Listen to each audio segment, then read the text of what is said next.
ఈరోజు నేను రివ్యూ చెప్పడానికి రాలేదు. 'సచిన్ ఏ బిలియన్ డ్రీమ్స్' మూవీ గురించి నా పర్సనల్ ఎక్స్‌పీరియన్స్‌ని షేర్ చేసుకుందామని వచ్చా.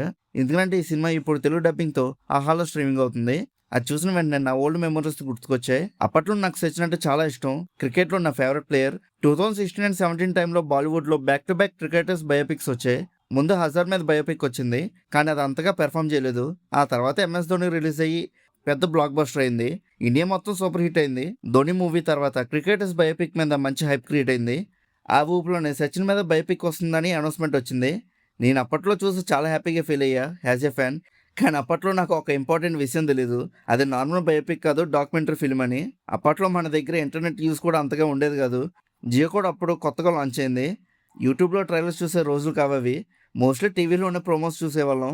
ఎక్స్పెషల్ ఈటీవీలో మార్నింగ్ 7:30 నుంచి 8 AM మధ్యలో కొత్త సినిమా ప్రోమోస్ అనేవి ఎక్కువగా వస్తూ ఉండేవి. నేను ఆల్మోస్ట్ రోజు అవే చూస్తూ ఈ వీక్లో ఏం మూవీస్ వస్తాయని వెయిట్ చేస్తూ ఉండేవాడిని. అలానే 'సచిన్ ఏ బిలియన్ డ్రీమ్స్' ప్రోమోస్ కూడా ఈటీవీలోనే చూసా. ఆ ప్రోమోస్ కూడా నార్మల్ కమర్షియల్ మూవీస్ ట్రైలర్‌లోనే కట్ చేశారు. ఎవరో డాక్యుమెంటరీ నరేషన్ చేస్తున్నట్టు కాకుండా ప్రాపర్ సినిమాటిక్ ట్రైలర్ ఫీల్‌లో ఉండేది. అందుకని నేను కూడా ఫుల్‌గా ఇది నార్మల్ బయోపిక్ మూవీనే అని అనుకున్నా. డాక్యుమెంటరీ అని అయితే అస్సలు ఐడియా లేదు నాకు. ఇంక నేను అప్పుడు మా అమ్మమ్మ వాళ్ళ ఇంట్లో ఉన్నా ఆ మూవీ రిలీజ్ టైంకి. మూవీ రిలీజ్‌కి 1 వీక్ ముందు నుంచే మా తాతయ్యని అడగడం స్టార్ట్ చేశా. 'సచిన్ మూవీకి వెళ్దాం, సచిన్ మూవీకి వెళ్దాం' అని. ఆయన కూడా చూద్దామని అన్నారు. నేనేదో సండే టైంకి ఎప్పుడో తీసుకెళ్తారేమో అని అనుకుంటే, కానీ ఫస్ట్ డే ఈవినింగ్ షోకి తీసుకువెళ్తానని అన్నారు. ఇంకా రిలీజ్ డేట్ వచ్చింది. ఆ రోజు మా తాతయ్య పనులన్నీ అవగొట్టుకొని వచ్చారు. నేను కూడా ఫాస్ట్‌గా రెడీ అయ్యి 6:15కి నుంచి స్టార్ట్ అయ్యాము. మా ఊరు నుంచి థియేటర్‌కి అరౌండ్ 15-20 మినిట్స్ పడుతుంది. నేను కూడా హ్యాపీగా ఫీల్ అయ్యా టైంకి వెళ్ళిపోతామని. నేను ఎలాంటి వాడినంటే సినిమా స్టార్టింగ్‌లో వచ్చే సెన్సార్ సర్టిఫికేట్‌ని చూస్తే తప్ప నాకు నార్మల్‌గా మూవీ చూస్తున్నట్టయితే ఫీల్ రాదు. ఇప్పుడనే కాదు చిన్నప్పటి నుంచి అంతే. సో స్మూత్‌గా వెళ్ళిపోతున్నాను అనుకునే టైంలో సడెన్‌గా బైక్ వేరే రూట్ తీసుకుంది. అదేంటిదో అనుకుని ఏమైందని అడిగా మా తాతయ్యని. మా తాతయ్య ఏమో చిన్న పనుంది అది చూసుకుని వెళ్దామని అన్నారు. అప్పుడు ఎగ్జాక్ట్‌గా ఏమి ఇస్తున్నా నాకు అంత గుర్తులేదు. మేబీ బైక్ ప్రాబ్లమ్ అనుకుంటా. ఆ పని అయ్యేసరికి ఆల్మోస్ట్ 6:45 అయింది. అప్పుడే నాకు కొంచెం టెన్షన్ స్టార్ట్ అయింది. మళ్ళీ థియేటర్‌కి వెళ్తున్న టైంలో అదే రూట్‌లో ఒక థియేటర్‌లో 'శర్వానంద్ రాధా' మూవీ ఆడుతుంది. అప్పుడు మా తాతయ్య లేట్ అయింది కదా! 'రాధా' మూవీకి వెళ్ళిపోదామని అన్నారు. ఆయనకి క్రికెట్ గురించి అంతకేం తెలీదు. సచిన్ అంటే ఎక్సైట్‌మెంట్ కూడా ఉండదు నేచురల్లీ. కానీ నేనేమో వద్దు సచిన్ మూవీకి వెళ్దామని అన్నా. ఫైనల్లీ ఎలాగోలాగా 6:50కి థియేటర్‌కి వెళ్ళాం. అంటే ఆల్మోస్ట్ 20 మినిట్స్ లేట్ మూవీకి. ఇంక స్పీడ్‌గా టికెట్ తీసుకొని థియేటర్ లోపలికి వెళ్ళిపోయాం. ఇంకా థియేటర్ లోపలికి వెళ్లి సీట్‌లో కూర్చున్నాక నాకు ఫస్ట్ షాక్ అక్కడే తగిలింది. స్క్రీన్ మీద డాక్యుమెంటరీ స్టైల్‌లో విజువల్స్ ప్లే అవుతున్నాయి. ఇదేంటి సినిమా కాదా అని కన్‌ఫ్యూజన్‌లో చూస్తూ ఉంటే 15 మినిట్స్ తర్వాత ఇంటర్వల్ కార్డ్ పడింది. అది ఇంకా highlight. First half run time వచ్చేసి 45 మినిట్స్ పెట్టారు. సెకండ్ హాఫ్ రన్ టైమ్ వచ్చేసి 1 అవర్ 40 మినిట్స్ అలా ఉంటుంది. ఫస్ట్ హాఫ్ నాకు కొంచెం కన్‌ఫ్యూజింగ్‌గా అనిపించింది. ఎందుకంటే లైఫ్‌లో ఫస్ట్ టైమ్ ఒక డాక్యుమెంటరీని థియేటర్‌లో చూస్తున్నా.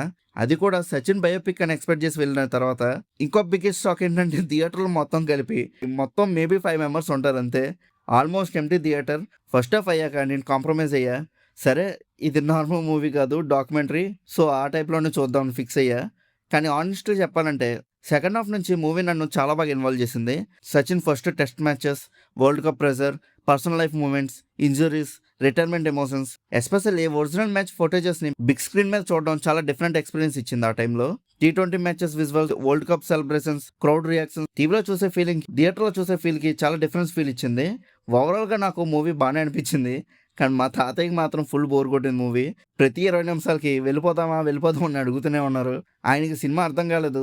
క్రికెట్ మీద ఇంట్రెస్ట్ కూడా లేదు. డాక్యుమెంటరీ స్టైల్ కాబట్టి ఇంకా బోర్ అనిపించింది. మా తాతయ్య అన్ని సార్లు అడిగాక నేను కూడా వెళ్ళిపోదామని అనుకున్నా. కానీ మనీ వేస్ట్ అవుతాయని ఫీల్ అయ్యా. సో లాస్ట్ వరకు ఉందామని అన్నా. ఆయన కూడా సరే అని సినిమా మొత్తం చూసాక మేము ఇంటికి వెళ్ళాం. ఆ తర్వాత కొన్ని రోజులకి 'రాధా' మూవీ టీవీలో వచ్చింది. అప్పుడు నేను ఒకసారి ఆలోచించా. పోనీ అప్పుడు 'రాధా'కి వెళ్ళుంటే బెటర్ ఏమో. కామెడీ మూవీ కదా! తాతయ్య కూడా ఎంజాయ్ చేస్తూ చూసేవారని. 'సచిన్' డాక్యుమెంటరీ మూవీ హెచ్‌డీ వచ్చాక ఇంట్లో వేసుకొని చూసినా బాగుండనిపించింది. కానీ ఇప్పుడు 10 ఇయర్స్ తర్వాత బ్యాక్‌కి చూస్తే నాకు గుర్తున్న మెమొరీ 'రాధా' మూవీ కాదు. ఈ complete 'Sachin' documentary experience. Late అవుతుందని టెన్షన్ పడడం, ఎంప్టీ థియేటర్, మూవీ కాదు డాక్యుమెంటరీ అని షాక్ అవ్వడం, సెకండ్ హాఫ్‌లో కనెక్ట్ అవ్వడం, మా తాతయ్య బోర్ ఫీల్ అయినా కూడా నా కోసం కూర్చోవడం. ఇవన్నీ ఇప్పుడు చాలా వాల్యుబుల్ మెమోరీస్‌లా అనిపించాయి.